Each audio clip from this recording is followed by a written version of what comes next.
اصل میں پاکستان تو اس کا ایسا ہی ہے جیسے اعجاز افغان کا. تو اس نے 13 تاریخ کی جو نحوست ہم نے گلے مول لی ہے وہ نحوست پاکستان کے گلے میں بھی پڑ گئی ہے. تو اس معاملے میں یہ شاہد خاقان عباسی کا بیان اگر مسلم لیگ کے دوسرے لیڈر بھی اس کی تائید کر دیں اور پیپلز پارٹی بھی تائید کر دے، جو کہ مجھے لگتا ہے کہ بہت مشکل ہے، اگر یہ دونوں پارٹیاں باجماعت تائید کر دیں کہ یہ ہم برسر اقتدار آ کر اس معاہدے کو منسوخ کر دیں گے،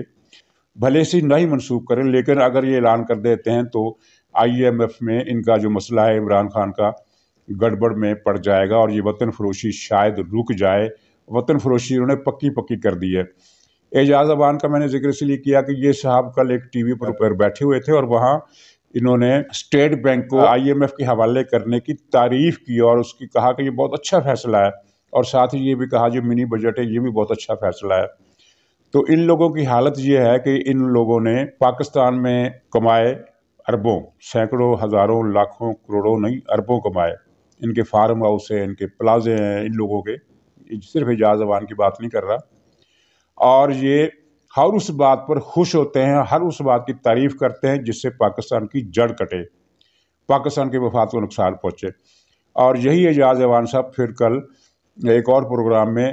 دیکھا گیا کہ یہ جو سیکورٹی پالیسی ہے جو عمران خان نے جاری کی ہے، ملک سے غداری کی دستاویز، ملک سے پاکستان کو بیچنے کی دستاویز، بھارت کے حوالے کرنے کی دستاویز، اس کی تعریف کر رہے تھے. تو یہ لوگ ہیں، ان کو پہچان لیجئے کہ یہ پاکستان کے دشمن ہیں اور پاکستان کی تباہی پر خوش ہوتے ہیں. ہر وہ بات جس سے پاکستان کو نقصان ہو ان کے چہرے میں لالی کا باعث بنتا ہے، ان کے چہرے پر سرخی کا باعث بنتا ہے، اور ہر وہ بات جس سے پاکستان کا فائدہ ہو ان کی اس سے بھمیں سکڑ جاتی ہیں اور یہ تمتما اٹھتے ہیں غصے سے، اور ان کا دل جو ہے تلملا جاتا ہے کہ پاکستان کو فائدہ کیوں ہو رہا ہے.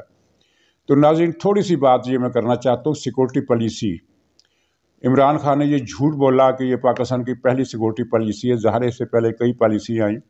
خیر اس کو چھوڑ دیں کہ وہ پہلی پالیسی ہے یا نہیں، لیکن اس پالیسی میں ہے کیا؟ معید یوسف جو امریکی شہری تھا اس نے یہ پالیسی بنائی ہے، اور اس پالیسی کو خفیہ رکھا گیا ہے اور دعویٰ یہ کیا گیا ہے کہ اس میں پاکستان کے سٹیک ہولڈروں کی انپوٹ اس میں شامل ہے. کون سے سٹیک ہولڈر؟ اس کا مطلب یہ ہے کہ قومی اسمبلی، پارلیمنٹ، اپوزیشن سٹیک ہولڈر نہیں ہے اس ملک کے، کیونکہ ان تینوں کو تو اس پالیسی کی بھنک بھی نہیں لگنے دی گئی. اب جا کر اس کا کچھ حصہ اوپن کیا گیا ہے، یعنی اس پالیسی میں پاکستان کے کسی بھی طبقے کو شریک نہیں کیا گیا اور یہ پالیسی بنا دی گئی، اور ابھی تک اس کے اصل حصے خفیہ ہیں. اور ستم ظریفی دیکھیے کہ جس طرح عبدالرحمان کمیشن مرتب پاکستان کی عدالت نے کی تھی، ججوں نے کی تھی، لیکن وہ پاکستان میں نہیں چھپی، بھارت میں چھپی اور لیک ہو کر بھارت پہنچی، وہاں سے پھر پاکستان والوں کو اس کے کچھ حصے پڑھنے کو ملے. اسی طرح یہ جو سیکورٹی پالیسی ہے جو ذلت اور غلامی اور بھارت کی محکومی کی دستاویز ہے اور غداری کی دستاویز ہے، اس کی تفصیلات کا علم بھی بھارت سے ہو رہا ہے. بھارت میں کئی صحافیوں نے اس کی تفصیلات بتائی ہیں، اور خاص طور پر سب سے پہلے جو تفصیل بتائی وہ شیکھر گپتا، ایک مشہور صحافی، انہوں نے بتائی. اور ان کے پروگرام کو سن کر نصرت جاوید صاحب نے ایک کالم لکھا ہے، بہت اچھا کالم ہے، اس کو پڑھنا چاہیے. لیکن ظاہر ہے وہ ایک کالم ہے، اس میں ہر چیز تو نہیں آ سکتی، کچھ باتیں آئی ہیں. بھارتی میڈیا میں جو کچھ آ رہا ہے وہ یہ ہے کہ اس دستاویز کی بنیاد اس بات پر رکھی گئی ہے کہ بھارت کے ساتھ 100 سال تک جنگ نہیں ہوگی، اور یعنی کہ مسئلہ کشمیر جو ہے وہ 100 سال تک کے لیے حل کر دیا گیا، دفن کر دیا گیا ہے. یہ بھی طے کیا گیا اس پالیسی میں کہ مسئلہ کشمیر کو ایک طرف رکھتے ہوئے بھارت سے اگلے چند برسوں میں، 4-5 برسوں میں تجارت کو فروغ دیا جائے گا اور اسے راہداری بھی دی جائے گی سینٹرل ایشیا تک. بہت اچھی پالیسی ہے، یہ بات مجھے پسند ہے کہ بھارت کے ساتھ تجارت کھولنی چاہیے، کیونکہ اس میں دونوں ملکوں کا فائدہ، اور جب دونوں ملکوں کا فائدہ ہوتا ہے تو اس کا مطلب یہ ہوتا ہے کہ دونوں ملکوں کے عوام کا فائدہ ہے. لیکن یہی پالیسی نواز شریف نے مسئلہ کشمیر کو ڈمپ کیے بغیر اپنانے کی کوشش کی تھی تو اس سے غدار بنا دیا گیا تھا. اب انہوں نے مسئلہ کشمیر کو ڈمپ کر دیا ہے کہ ایک طرف رکھ دیا ہے، اور پھر دعویٰ یہ کیا ہے کہ سیکورٹی پالیسی میں کشمیر کو اہمیت حاصل ہے.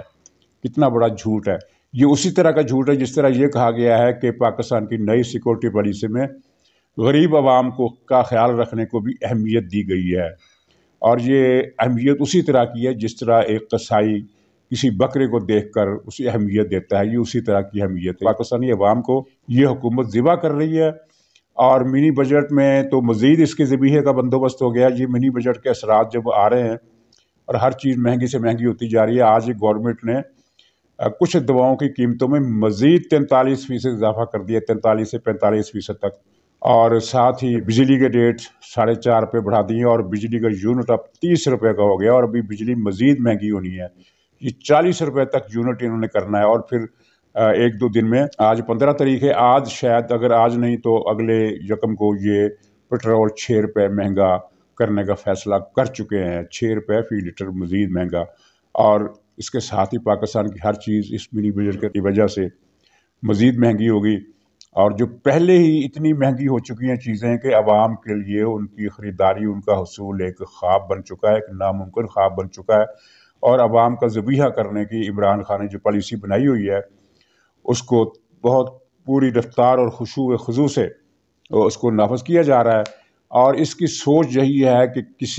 پاکستان کے کسی بھی غریب آدمی کی جیب میں کوئی روپیہ نہ رہ سکے، اور دوسری طرف کرپشن کا جو اندھیر انہوں نے مچا دیا ہے اس کی مثال تو پوری دنیا میں نہیں مل سکتی۔ دنیا میں اگر آپ دیکھیں، مارکوس کرپٹ تھا، سہارتو کرپٹ تھا، یہ حسنی مبارک کرپٹ تھا، لیکن یہ عمران خان تو ان تینوں چوروں کا باپ نکلا، جس طرح سے بڑے پیمانے پر یہ کرپشن ہو رہی ہے۔ اور اب رنگ روڈ اسکینڈل کی جو اس میں جو پتہ چلا ہے کہ اس میں بھی بزدار نے پیسہ کھایا، مال کھایا، اور اظہار عمران خان کو بھی حصہ دیا۔ اور عمران خان کی وہ جو کالی مائی والی سرکار ہے، تو اس کی میں نے کل بھی بتایا تھا کہ انہوں نے ایک ٹولہ بنا رکھا ہے 6-7 عورتوں کا، جو وہاں بیٹھ کر ایک کرپشن کا اڈا تو وزیر اعلیٰ ہاؤس ہے، اور ایک کرپشن کا اڈا یہ ان خواتین کا ہے، اور ایک کرپشن کا اڈا بزدار کی فیملی کا ہے جو جنوبی پنجاب میں کرپشن کر رہا ہے۔ اور جو وفاقی وزیر کرپشن کر رہے ہیں، جس طرح کہ میں نے ہونہار بربا بتایا، جو گیس کے مسئلے پر اور لیکوڈ گیس کے امور میں اربوں روپے کی کرپشن کر رہا ہے، اور ان سب کو عمران خان کی داد، تائید اور آشیرواد حاصل ہے۔ اس کے بغیر تو ظاہر ہے کوئی کچھ ہو نہیں سکتا۔ اب سوال یہ پیدا ہوتا ہے کہ جب تبدیلی آئے گی تو اس کے بعد جو نئی حکومت بنے گی وہ پاکستان کو سنبھال پائے گی؟ عام طور پر یہ تاثر ہے کہ پاکستان کو اب سنبھالنا کسی کے لیے آسان نہیں رہا۔ تو بہرحال یہ سیکورٹی پالیسی جو ہے یہ پاکستان کو بھارت کی محکومی میں دینے کی دستاویز ہے، لیکن بات یہ ہے کہ یہ کسی انسان نے نہیں بنائی، یہ کسی گدھے نے بنائی ہے۔ اس گدھے کی عقل کا اندازہ اس بات سے کیجئے کہ یہ کہا گیا ہے کہ یہ پالیسی 100 سال تک نافذ رہے گی۔ بھی فرض کیجئے اگر 3 مہینے کے بعد پاکستان پر پاکستانیوں کی حکومت قائم ہوگی تو پھر یہ پالیسی کہاں جائے گی؟ آپ تو امریکن ہیں، انڈیا کی لابی کے آدمی ہیں، عمران خان بھی انہی کا آدمی ہے، اور اس دستاویز میں جو سب سے اہم بات جو برآمد ہوئی وہ یہ ہے کہ ٹرمپ کے ساتھ ملاقات میں عمران خان نے کشمیر کا سودا کیا تھا، اور کشمیر کو فروخت کرنے کی خود عمران خان نے اس قومی غداری کی دستاویز میں تصدیق کر دی ہے کہ ہاں میں نے کشمیر بیچا تھا، کر لو جو کرنا۔ تو ناظرین، یہ اب ان کی چونکہ نیا بالکل ڈوبنے لگی ہے، تو آنے والے دنوں میں جو بھی نئی حکومت آئے گی وہ دیکھتے ہیں کہ وہ اس 100 سال کی پالیسی کے ساتھ کیا سلوک کرتی ہے، کیونکہ اس پالیسی میں یہ ہے کہ کشمیر کو بھارت کی سپرد کرنے پر مہر لگانے کے بعد ہم بھارت کی غلامی کریں گے، کیونکہ یہ بھارتی غلامی ہے۔ بھارت تو ایسا کوئی لکھ کر دینے کے لیے تیار نہیں ہے کہ وہ 100 سال تک پاکستان سے جنگ نہیں کرے گا۔ ہم نے لکھ دیا، لکھ کر اس پر مہر لگا دی ہے، اور بڑی مبارکبادیں وصول کر رہا ہے عمران خان اپنے ساتھیوں سے کہ اس نے پہلی سیکورٹی پالیسی بنائی ہے۔ اس کا مطلب ہے کہ 70 72 75 سال تک پاکستان کسی سیکورٹی پالیسی کے بنا ہی سیکورٹی سٹیٹ بنا رہا۔ دنیا کے اگر 200 ملک ہیں تو ان میں سے شاید 6 یا 7 ملک ہیں جو سیکورٹی سٹیٹ کہلاتے ہیں، باقی سب ویلفیئر سٹیٹ ہیں یا ویلفیئر سٹیٹ ہونے کی کوشش کر رہے ہیں۔ کچھ مکمل طور پر ویلفیئر سٹیٹ ہیں، کچھ جزوی طور پر ویلفیئر سٹیٹس ہیں، لیکن پاکستان، شمالی کوریا وغیرہ کا شمار ان ملکوں میں ہوتا ہے جن کا ویلفیئر سے کوئی واسطہ نہیں ہے، جن کی ریاست کا عوام سے کوئی واسطہ ہی نہیں ہے، وہ سیکورٹی سٹیٹ ہیں۔ اور یہ کہنے کی بات یہ ہے کہ یہ پاکستان 5 صدی سے اگر سیکورٹی سٹیٹ چلا آ رہا ہے تو کیا کسی پالیسی کے بغیر ہی چلا آ رہا تھا؟ اب پہلی بار پالیسی بنی ہے، اور اس پھر پالیسی میں جتنے جھوٹ بولیں گے، جس طرح کا مذاق اڑایا گیا عوام کا، سٹیک ہولڈرز کا اور کشمیریوں کی قربانی کا، وہ سب آپ کے سامنے ہے۔ اور دکھ کی بات یہ ہے کہ میڈیا پر جبر کی زنجیریں بہت گہری ہیں، چنانچہ میڈیا پر یہ چیزیں زیادہ ڈسکس نہیں ہو رہی۔ ہاں، ایک دو چینلز نے اس پر پروگرام کیے ہیں اور اچھے پروگرام کیے ہیں، لیکن ظاہر ہے ایک دو چینل سے ایک پروگرام کرنے سے یہ بات نہیں بنتی۔ یہ قومی غداری کا کیس ہے، اس پر قومی میڈیا پر بہت زیادہ بڑے پیمانے پر اس کا پوسٹ مارٹم کرنے کی ضرورت ہے، اور اپوزیشن کو بھی یہ مسئلہ اٹھانا چاہیے، اس کا فرض بنتا ہے کہ وہ وطن فروشی کے خلاف اٹھے۔ لیکن مسئلہ یہ ہے کہ شہباز شریف سے لے کر زرداری تک سب اس حکومت کے اسٹریٹجک اتحادی ہیں۔ نواز شریف نہیں ہے، شاہد خاقان عباسی بھی نہیں ہے، لیکن اب دیکھتے ہیں کہ شاہد خاقان عباسی جو فی الحال جو صف اول کی قیادت میں اکیلے نظر آ رہے ہیں، وہ اس غداری پر کچھ بولتے ہیں یا نہیں بولتے۔ تو ناظرین اجازت دیجیے، انشاءاللہ کل پھر ملاقات ہوگی۔ خدا حافظ۔